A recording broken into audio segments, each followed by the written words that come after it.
Shalom, puji Tuhan, kita berjumpa lagi dalam renungan harian di hari ini. Kita tahu bahwa iman itu timbul dari pendengaran dan pendengaran akan firman Kristus. Karena itu sangat penting sebagai umat, sebagai orang percaya untuk kita sering mendengarkan firman-Nya.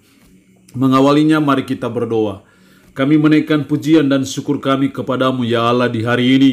Karena Engkau berikan kami waktu dan kesempatan kembali untuk kami mau membaca, merenungkan, dan mendengarkan sebagian dari firman-Mu yang adalah landasan seluruh kehidupan kami. Roh-Mu yang kudus, tolonglah kami, urapilah dan berkatilah kami dengan firman-Mu di hari ini.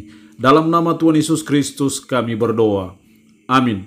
Nats firman Allah yang menjadi perenungan kita bersama di hari ini saya ambil dari Injil Matius pasalnya yang ke-9, ayat 9 sampai dengan ayatnya yang ke-13.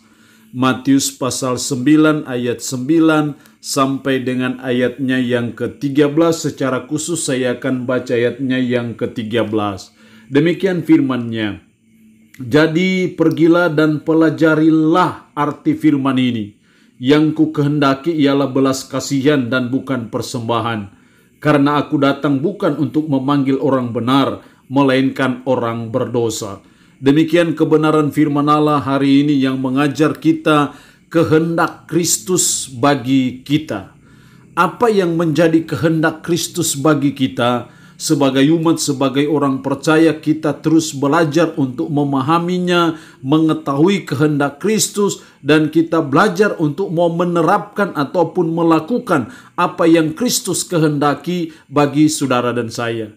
Karena sudah menjadi tugas dan tanggung jawab kita sebagai umat, sebagai orang percaya dan yang beriman kepada Yesus Kristus, untuk kita terus senantiasa melakukan kehendak Kristus bagi kita. Kita belajar terus untuk terus menuruti kehendak Kristus bagi kita sebagai umat, sebagai orang percaya.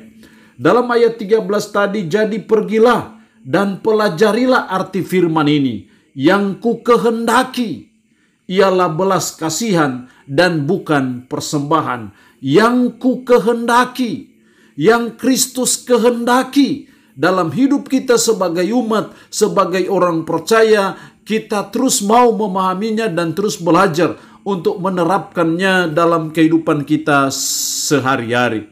Betapa bahagianya kehidupan kita sebagai umat, sebagai orang percaya, kalau saudara dan saya melakukan kehendak Kristus bagi kita.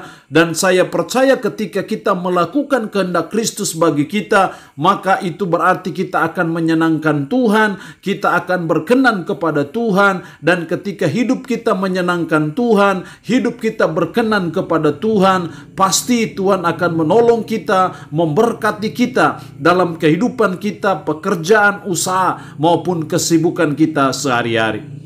Dalam konteks ayat ini, apa kehendak Kristus bagi kita?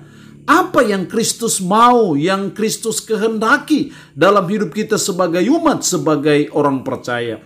Setidaknya ada dua kehendak Kristus yang kita terus belajar mewujudkannya. Dalam ayat 9, setelah Yesus pergi dari situ, ia melihat seorang yang bernama Matius duduk di rumah cukai. Lalu ia berkata kepadanya, "Ikutlah aku." Maka berdirilah Matius lalu mengikut dia.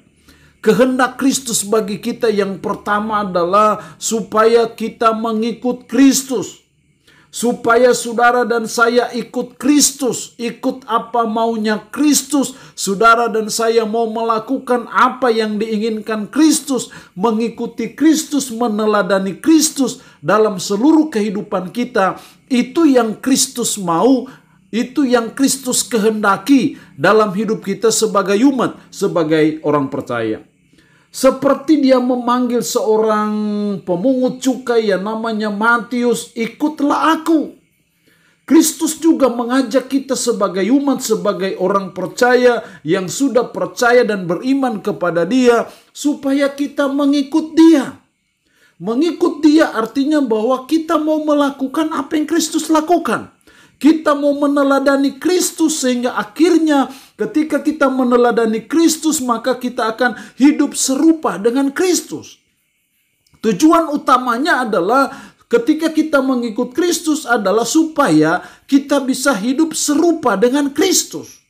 Kalau saudara dan saya mengikuti Dia, kalau saudara dan saya melakukan apa yang Dia mau, maka niscaya saudara dan saya akan hidup seperti Kristus. Dan itu yang Kristus kehendaki dalam hidup kita sebagai umat, sebagai orang percaya. Karena itu mari kita belajar menjadi pengikut Kristus yang baik. Sehingga apa yang Kristus ajarkan, apa yang Kristus nasihati, apa yang Kristus lakukan, kita belajar. Sebagai umat, sebagai orang percaya untuk mencontohinya, meneladaninya. Itu yang dimaksud dengan mengikut Kristus. Dan itu kehendak Kristus bagi saudara dan saya. Yang kedua, apa kehendak Kristus bagi kita? Ayat 13, jadi pergilah dan pelajarilah arti firman ini. Yang ku kehendaki ialah belas kasihan dan bukan persembahan. Yang ku kehendaki ialah belas kasihan. Ketika Yesus sedang ada bersama-sama dengan banyak orang pemungut cukai, orang berdosa, kemudian orang Farisi melihat hal itu, mereka berkata kepada murid-murid Yesus, "Mengapa gurumu makan bersama-sama dengan pemungut cukai dan orang berdosa?" Kemudian Yesus mendengarnya dan berkata, "Bukan orang sehat yang memerlukan tabib, tetapi orang sakit." Dalam konteks itulah Yesus berkata, yang ku kehendaki ialah belas kasihan dan bukan persembahan. Jadi kehendak Kristus bagi kita yang kedua adalah belas kasihan kepada orang berdosa. Yang ayat ini Yesus menyebutnya dengan belas kasihan kepada orang yang sakit. Sakit di sini bukan sakit jasmani tapi sakit rohani, yaitu orang berdosa. Kenapa kita harus punya belas kasihan kepada orang berdosa? Karena aku datang bukan untuk memanggil orang benar, melainkan orang berdosa. Jadi menjadi kehendak Kristus bagi kita yang kedua adalah supaya kita memiliki belas kasihan kepada orang berdosa. Kita memiliki belas kasihan kepada orang yang masih jauh dari Kristus, yang belum percaya kepada Kristus, yang belum beriman kepada Kristus. Kita harus punya belas kasihan kepada mereka, supaya mereka juga jadi pengikut Kristus, mereka juga bisa mengalami keselamatan. Karena bukan orang sehat yang memerlukan tabib, tetapi orang sakit. Kristus datang bukan untuk mencari orang benar, karena sesungguhnya tidak ada orang yang benar. Melainkan Kristus datang untuk orang berdosa, untuk mereka yang sakit. Itu yang Kristus datang.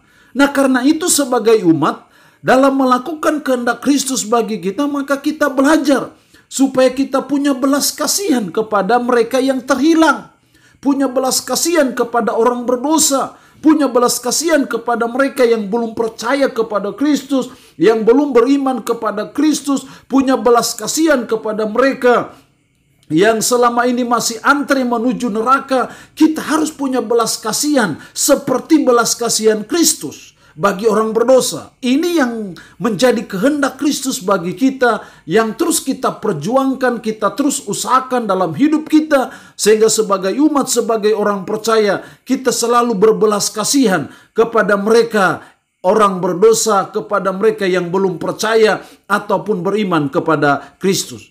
Jadi orang yang belum menjadi pengikut Kristus, orang yang belum beriman kepada Kristus, bukannya kita membenci mereka, bukan malah kita menjauhi mereka, tetapi justru kita harus berbelas kasihan kepada mereka, supaya mereka juga boleh mengalami keselamatan yang Kristus datang untuk menyelamatkan orang berdosa. Allah mau supaya kita melakukan kehendak Kristus bagi kita dengan cara kita mengikut Kristus, dengan cara kita punya belas kasihan kepada orang berdosa. Allah yang punya firman ini memberkati kita dengan firman-Nya di hari ini. Amin. Mari kita berdoa. Bapa, kami bersyukur untuk firman-Mu di hari ini yang mengajar kami akan kehendak Kristus bagi kami. Tuhan, tolong kami supaya kami mengikut Kristus. Tolong kami supaya kami punya belas kasihan kepada orang berdosa, karena itulah kehendak Kristus bagi kami. Roh-Mu yang kudus menanamkan firman dalam hati dan pikiran kami, serta menyanggupkan kami untuk kami bisa memperlakukannya dalam hidup kami sehari-hari. Hamba mohon berkat Tuhan bagi umat-Mu yang boleh mendengarkan renungan harian di hari ini dalam nama Yesus. Tuhan berkati dengan berkat jasmani, kekuatan, kesehatan yang baik. Umat-Mu yang saat ini dalam keadaan sakit, hamba berdoa dalam nama Yesus. Tuhan lawat, Tuhan jamah, dan Tuhan sembuhkan dari sakit penyakit yang diderita. Terpujilah nama-Mu Tuhan. Dalam nama Tuhan Yesus Kristus kami berdoa. Amin. Shalom. Tuhan Yesus memberkati kita semua.